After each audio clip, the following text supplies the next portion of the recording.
Assalamualaikum warahmatullahi wabarakatuh. Waalaikumsalam warahmatullahi wabarakatuh. Selamat siang Pak Yuli. Apa kabar untuk hari ini? Alhamdulillah sehat. Pada kesempatan ini saya akan melaksanakan kegiatan coaching atau pendampingan pada Pak Yuli dalam melaksanakan tugas-tugas kedinasan, terutama tugas sebagai pendidik atau sebagai guru. Mungkin bisa diceritakan untuk saat ini Pak Yudis tugas-tugasnya sebagai pendidik di SMA 1 Bawang. Terima kasih Pak untuk waktunya. Saya di SMA Negeri 1 Bawang kebetulan mengajar mata pelajaran biologi di kelas 11. Tepatnya saya mengampu 4 kelas, yaitu kelas 11 KKO, 11 7, 11 8 dan 11 9. Nah, khusus untuk di kelas 11 itu kebetulan materinya itu terfokus pada faal atau fungsional tubuh manusia. Jadi kami atau kita sebagai guru membahas tentang fungsi organ-organ di dalam tubuh manusia, kemudian kelainan dan lain sebagainya. Nah, kebetulan untuk materi ini dari semester 1 sampai semester 2 semuanya full di pembahasan tentang manusia. Nah, karena ini berkaitan dengan faal atau fungsional tubuh, maka di pembelajaran kelas 11 ini juga banyak sekali kegiatan praktikum, baik itu demonstrasi ataupun praktikum secara langsung, Pak.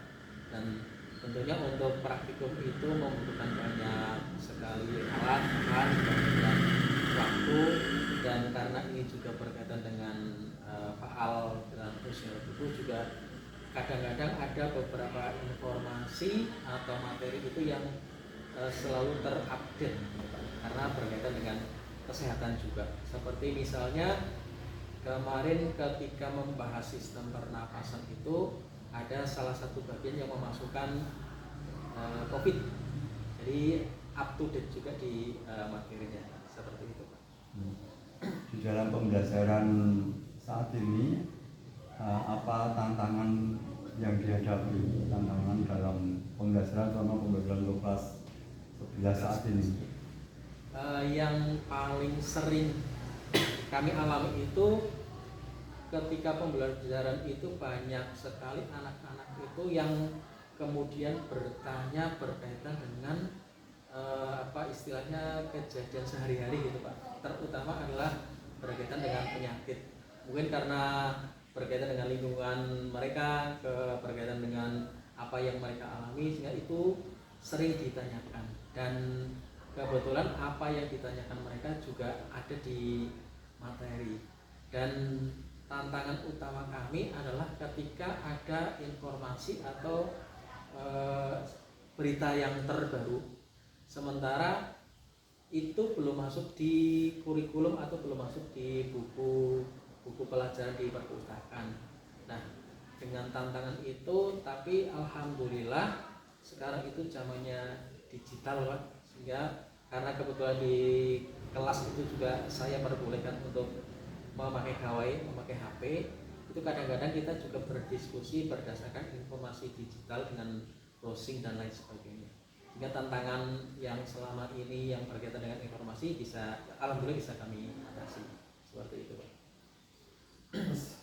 Ada upaya-upaya bagaimana untuk mengatasi tantangan yang dihadapi? Untuk tantangan tadi yang pertama yang berkaitan dengan informasi terbaru itu dengan digital, dengan HP, dengan gawai, atau kalau mereka yang punya laptop juga memakai laptop. Cuma yang menjadi tantangan di sini adalah berkaitan dengan jaringan internet, Pak.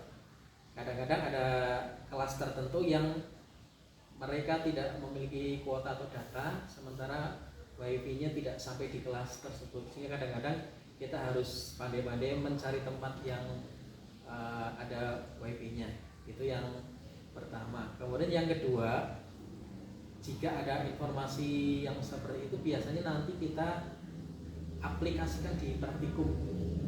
Nah, praktikum di laboratorium biologi, kebetulan ada juga laboratorium biologi letaknya di sebelah selatan sana. Itu kita terapkan di situ informasi yang kita dapatkan. Seperti itu. berarti kan salah satu mengatasi tantangan tadi kan ada jaringan internet ya. Dengan ke sekolah perlu mungkin penambahan kuota atau penambahan pengadaan ya, pengadaan fasilitas terkait dengan internet. Ya, nanti kita koordinasikan dengan tim, mudah-mudahan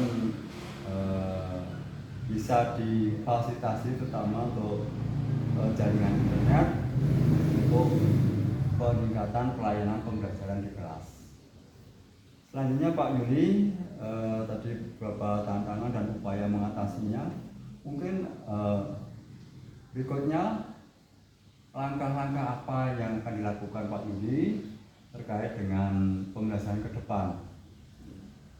Terima kasih Pak untuk berkaitan dengan kemajuan informasi ataupun kegiatan KPM di kelas. Kebetulan kami punya komunitas MGMP baik tingkat kabupaten ataupun tingkat provinsi Bapak. Nah tentunya untuk beberapa hal yang mungkin karena guru juga sebagai manusia mungkin ada beberapa kekurangan, kita berkoordinasi juga dengan guru-guru di komunitas kami, termasuk besok tanggal 17 April itu ada kegiatan MGMP tingkat provinsi yang dilaksanakan di Cilacap.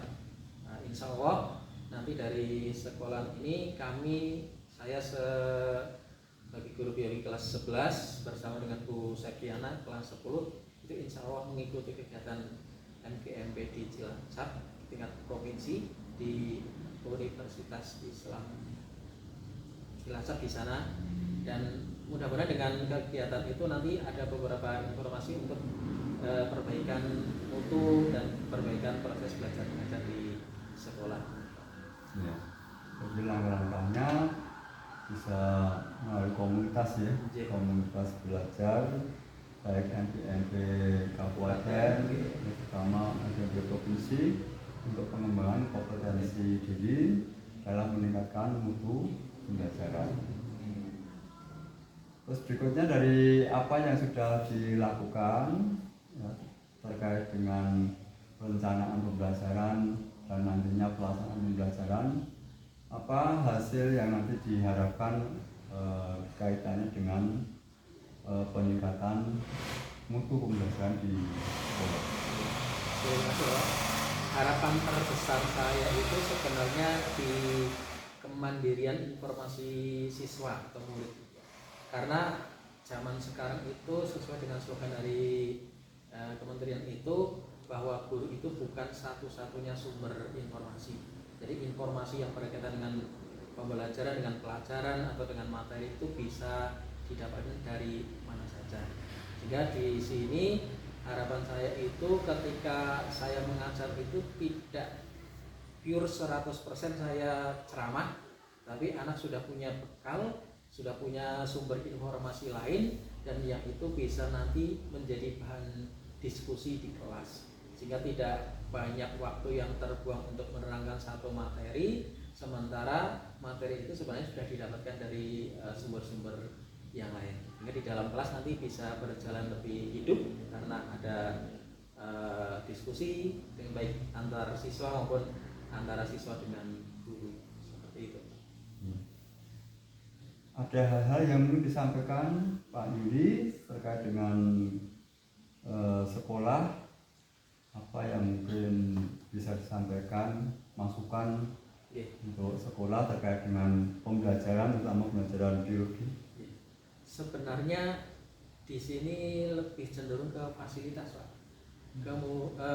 Kebetulan dari 4 kelas yang saya ampu itu ada satu kelas yang bisa diakses, kemudian ada satu kelas yang bisa menggunakan proyektor, sementara 3 kelas yang lain itu tidak bisa pakai proyektor, walaupun proyektornya ada tapi tidak bisa digunakan. Sehingga ketika kami mau menerangkan materi-materi tertentu yang butuh slide dengan PowerPoint atau yang tayangan video, itu kami merasa kesulitan untuk 3 kelas itu. Terima kasih Pak Yuli. Jadi salah satu upayanya pengadaan, jadi pengadaan sarana prasarana di sekolah atau di laboratorium, anak-anak bisa dibawa ke sana untuk pembelajaran. Selain praktek juga kan di sana juga ada sarana prasarananya itu untuk memperlancar pelaksanaan pembelajaran di kelas ataupun di sekolah. Terima kasih Pak Yuli atas kesempatan pada waktunya pada siang hari ini. Mudah-mudahan nanti kegiatan pembelajaran berjalan dengan lancar dan tentunya Pak Yuli bisa mengembangkan diri, terutama bisa meningkatkan kualitas pembelajaran di kelas yang diampu Pak Yuli. Terima kasih atas waktunya. Selamat siang. Saya akhiri. Assalamualaikum warahmatullahi wabarakatuh. Waalaikumsalam Terima kasih Pak Yuli. warahmatullahi wabarakatuh.